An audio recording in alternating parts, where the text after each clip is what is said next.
Hello Brian, CAA ভারতে চালু হয়েছে, আবেদনও শুরু হয়ে গেছে। যেসব নথি অনলাইনে আপলোড করছেন সেসব চেক হওয়ার পর দিতে হবে আপনাদের ইন্টারভিউ। যদি ইন্টারভিউতে ফেল করেন তাহলে নাগরিকত্ব পাবেন না। এ ব্যাপারে কি বলেছে আমি সম্পূর্ণ আলোচনা করব, আপনারা শেষ পর্যন্ত দেখবেন। দেখার আগে যারা নতুন আছেন চ্যানেলটাকে সাবস্ক্রাইব করে দেবেন, আর যারা ফেসবুক থেকে দেখবেন অবশ্যই পেজটাকে ফলো করবেন।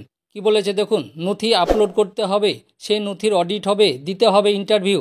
কেন্দ্র সরকার প্রতিশ্রুতি বদলে যাওয়ার সঙ্গে সঙ্গে প্রতিদিন বাড়ছে সিএএ সংক্রান্ত জটিলতা, এবং এখন যা দাঁড়াচ্ছে তাদের নাগরিকত্ব পাওয়ার বিষয়টা মোটে আর সহজ নেই। বরং কেন্দ্র স্বরাষ্ট্রমন্ত্রী অমিত শাহের বৃহস্পতিবারের মন্তব্যে সিএএ আতঙ্ক বাড়ছে সাধারণ মানুষের মধ্যে। এতদিন মোদী সরকারের দাবি ছিল সিএএ নাগরিকত্ব দেওয়ার আইন কেড়ে নেওয়ার নয়, আর এই নাগরিকত্ব পেতে কোনো নথিপত্র জমা দিতে হবে না। সিএএ সংক্রান্ত ওয়েবসাইটে নাম পরিচয়ের বিস্তারিত তথ্য জানিয়ে আবেদন করলেই চলবে। কিন্তু এবার জানা গেছে গোটা ব্যাপারটা পাসপোর্ট আবেদন প্রক্রিয়ার থেকে কোনো অংশে কম নয়।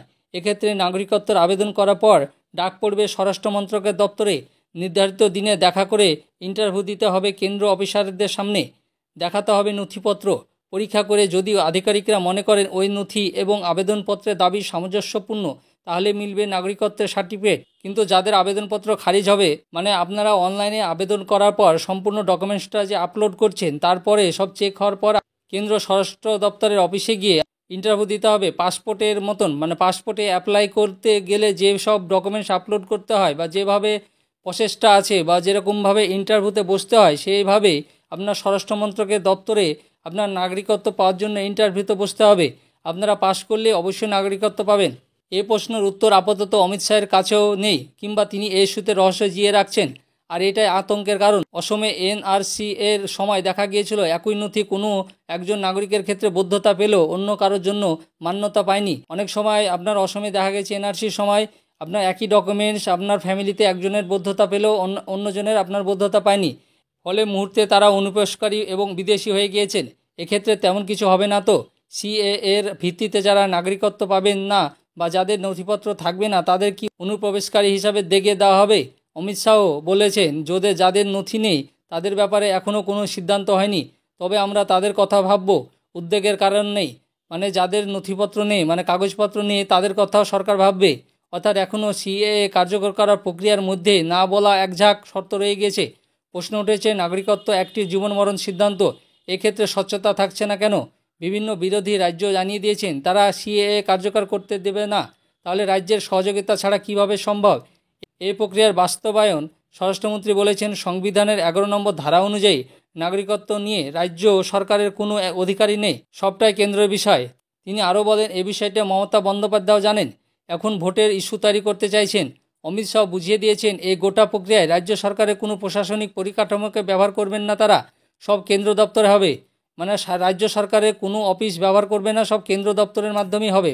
মানে কেন্দ্র সরকারের স্টাফ দ্বারাই আপনাদের সব প্রক্রিয়াটা হবে, রাজ্য সরকারের কোনো কর্মীরা এতে অংশগ্রহণ করবে না। উল্লেখযোগ্য বিষয় হলো, বাংলা এবং মমতা বন্দ্যোপাধ্যায়কে নিয়ে এদিন অমিত শাহ সবথেকে বেশি আক্রমণাত্মক ছিলেন। তার কথায়, বাংলায় আমরা ক্ষমতায় আসব আর তারপর আটকে দেব অনুপ্রবেশ। অসমে যেমন বন্ধ করেছি, সিএএ কার্যকরের সঙ্গে এনআরসির কোনো সম্পর্ক নেই বলে ফের দাবি করেছেন অমিত শাহ।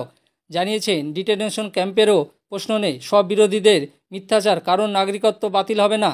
তাহলে সিএএ আইনে নাগরিকত্বের আবেদন কিভাবে হবে?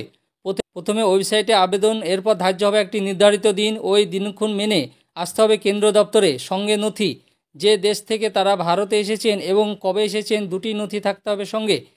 আর চাই ভারতে পাওয়া নথিপত্র সব হাতে পাওয়ার পর শুরু হবে যাচাই।